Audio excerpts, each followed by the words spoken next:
4PM news network में दोस्तों आपका स्वागत है। मैं हूं आपके साथ राशिद जहीर।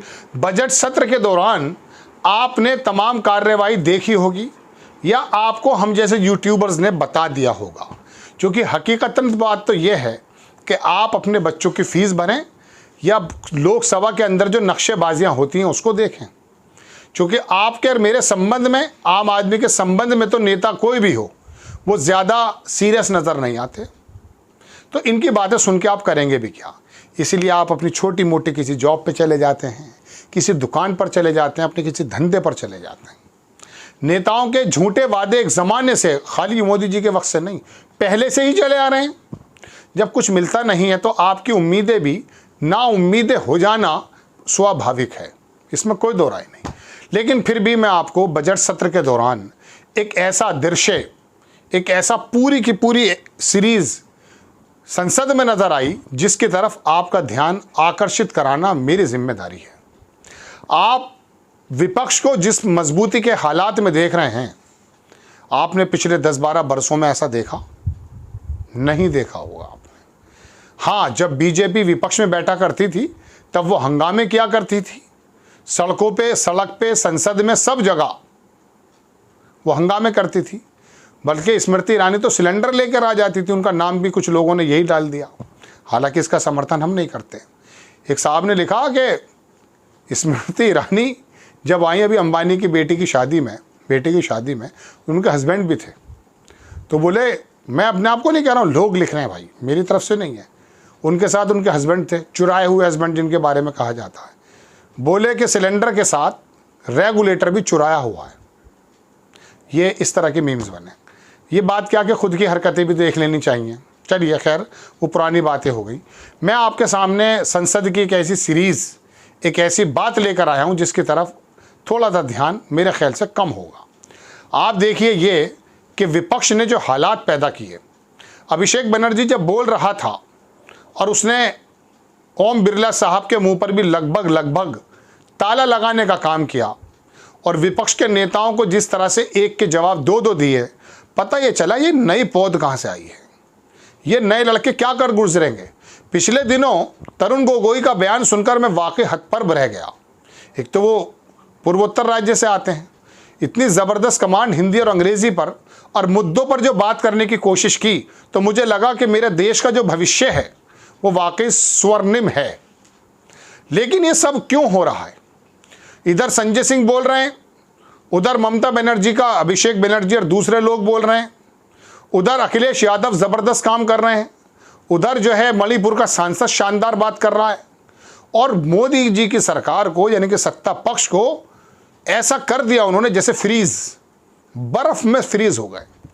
मुझे लगा इधर से भी कोई जवाब आएंगे, तो पता ये चला कि राहुल गांधी ने जाने अनजाने में कैसी भी कोशिश करके अपने आप को तो एलओपी बनवाया ही है, अपने आप को तो विपक्ष का सबसे बड़ा नेता ऑटोमेटिकली एक्सेप्टेबल ही कराया है। लेकिन उसने अपने तमाम इंडिया गठबंधन के लोगों को ऐसा लोकल छत्रप के रूप में खड़ा कर दिया कि पता यह चला कि बंगाल, जिसको अगर आप दूर समझते थे तो अभिषेक बनर्जी की बातों में आपको लगा बंगाल तो मेरे बहुत करीब है।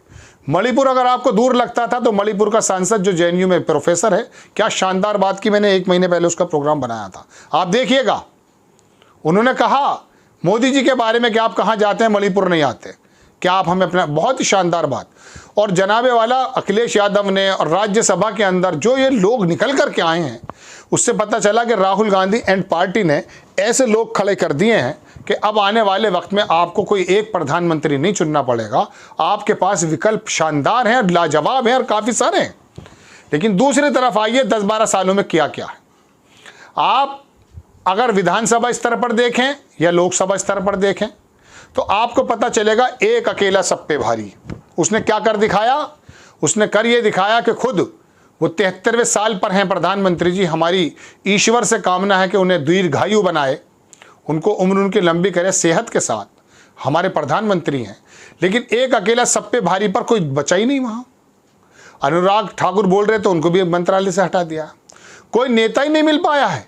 एक लुधियाने का बंदा जो मुख्यमंत्री का पोता था वो लड़ने को तो आया था, बिट्टू, उसके अलावा पता ही नहीं चला। तरद्दुद, सत्ता पक्ष की तरफ से नेताओं का अकाल पड़ गया साहब। बताइए, एक अकेला सब पे भारी ने सत्ता पक्ष के अंदर कोई नेता ही नहीं छोड़ा। आपने छत्तीसगढ़ में डॉक्टर रमन सिंह को क्या बर्फ में लगाया, तो बराबर में आप आ गए। अब तो मोदी जी चले गए वो दुनिया से, सुशील मोदी जिनकी बात मैं कर रहा हूं, वो बर्फ में लगे हुए थे। शिवराज जी थे चौथी पांचवी बार, उनको आपने हटाकर रख दिया चीफ मिनिस्टरशिप से, नए आदमी को बना दिया। गुजरात के कई बार सरकार बदल दी, यही नहीं पता चल पाता कौन सा जो है चीफ मिनिस्टर है। उत्तराखंड के चीफ मिनिस्टर बदल देते हैं आप, जो भी थोड़ा सा बढ़ता है आप उसको समतल कर देते हैं। अगर आपको मैं यहीं नहीं रुकूंगा, क्या आप सोच रहे हैं मैं गुजरात में रुक गया, आप वहाँ बराबर महाराष्ट्र में आ जाइए। वहाँ पर वो बना था चीफ मिनिस्टर, उसको डिमोशन करके उसे डिप्टी सीएम बना दिया। यानी कि जो नेता थोड़ा बहुत, नितिन गडकरी जैसा नेता, उसके कद को घटा दिया। यानी कि आप अपने ही दल में लोगों को घटाते रहे, और राहुल गांधी अपने ही दल में ही नहीं, इंडिया गठबंधन के दूसरे दलों में भी लोगों को आगे बढ़ाते रहे, उनकी हौसला अफजाई करते रहे।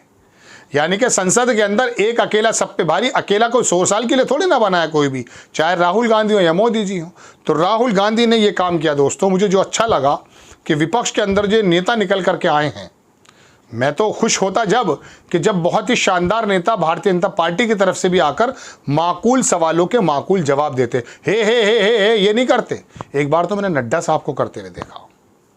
अब ईश्वर जाने के वो वीडियो सही था या गलत था, स्वास्थ्य मंत्री हैं, शोर मच रहा था, हे मुंह से शोर मचा रहे हैं, अध्यक्ष थे, तो हैरत हुई मुझे। तो बात यह है कि ऐसे लोग जो बुनियादी सवाल कर पाएँ, जो शानदार बातें करें, ममता बनर्जी की पार्टी से लाजवाब लोगों ने बातें की हैं। संजय सिंह ने वाकई कमाल करके रख दिया, जैसे मैं बता रहा हूँ। और देखिए, ओम बिरला जो पिछले 5 साल से तो ज़बरदस्त काम कर रहे थे, वो आप देख रहे थे क्या काम चल रहा था उनका। सत्ता पक्ष के सामने ही उनका तमाम ध्यान था, विपक्ष के नेताओं को नेता नहीं मान रहे थे।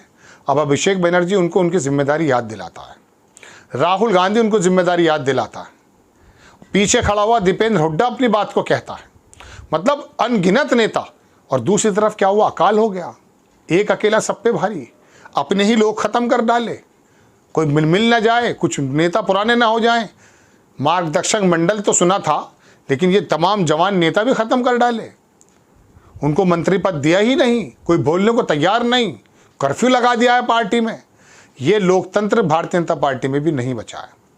2 ही लोगों की बात सुनी जाती है, तमाम चीफ मिनिस्टर खत्म कर डाले, योगी आदित्यनाथ हो नहीं रहे आपसे। तो दोस्तों, इस तरफ भी नजर रखिए कि राहुल गांधी ने लोकतंत्र की आवाज को सुनते हुए उन्होंने मौका नहीं दिया है। उनको मिलता था, लेकिन उनको सहारा मिला, उनको जो है मैं कह सकता हूं कि बहुत जबरदस्त तरीके की एक केमिस्ट्री पैदा की। तो पता चला विपक्ष के अंदर से शानदार लोग बोले और बुनियादी सवाल उठाए, और सत्ता पक्ष में मोदी जी के अलावा कोई आपको नजर नहीं आ रहा, या दूसरे नंबर पे आपको नजर आ जाएंगे अमित शाह। आपको खबर कैसी लगी अपनी राय कमेंट्स बॉक्स में ज़रूर दीजिए। चैनल को सब्सक्राइब कीजिए, शेयर कीजिए। नेक्स्ट टाइम मैं किसी खबर के साथ हाजिर होता हूँ। जय हिंद।